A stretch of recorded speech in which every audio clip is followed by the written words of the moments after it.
L'info écho avec Capital. On commence ce flash par le coup de gueule du jour qui est poussé contre l'augmentation de taxes foncières subie par de nombreux propriétaires. En effet, 140 000 particuliers ont reçu un avis de taxes foncières en forte hausse, une augmentation de 20 à 35% par rapport à l'an passé, et ce sans explication. Notre expert Henri Buzy-Cazot décrypte les raisons de cette hausse surprise de l'impôt foncier. Cela tient d'abord à la suppression de la taxe d'habitation qui a poussé certains départements à rehausser leur taux relatif au calcul de la taxe foncière. L'objectif est de compenser la perte de recettes fiscales. L'actualisation des valeurs cadastrales de chaque logement a aussi contribué à cette flambée des prix. Retrouvez le détail de ces explications sur notre site capital.fr. On passe aux chiffres du jour. 61 €, c'est la majoration moyenne de pension que perçoivent les retraités qui ont eu 3 enfants ou plus par rapport aux autres particuliers.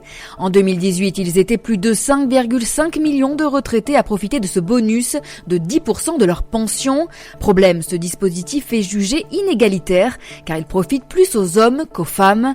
Ces messieurs ayant en effet des pensions plus élevées.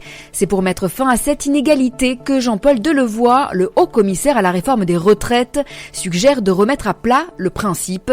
Capital.fr détaille les différentes options envisagées pour modifier ce dispositif. L'info pratique Capital concerne les bons placements à effectuer à la rentrée. Il est temps pour les investisseurs de se pencher sur les différents produits sur lesquels miser pour les prochains mois. Dans un contexte incertain, il est plus que nécessaire de sélectionner avec soin vos produits d'épargne. En termes d'assurance vie, par exemple, si les rendements ont affiché 1,83% en moyenne l'an dernier, certains fonds ont enregistré plus de 3% de rentabilité. Et si les rémunérations attrayantes promises par les SCPI vous tentent, n'oubliez pas qu'il s'agit d'un investissement risqué, or action super livrée. Capital.fr fait le point sur les 12 placements à envisager. Et on termine par les banques qui pourraient bientôt ouvrir en soirée. BNP Paribas a l'intention d'ouvrir ses agences bancaires plus tard le soir jusqu'à 19h.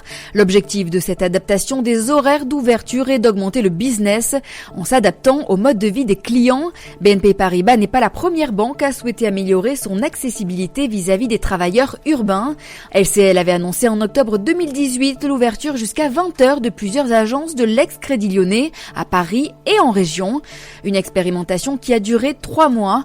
Les discussions entre BNP Paribas et les syndicats devraient aboutir à l'automne. Aucune décision définitive n'a été prise pour l'instant, selon un porte-parole de la banque. C'était l'info écho avec Capital.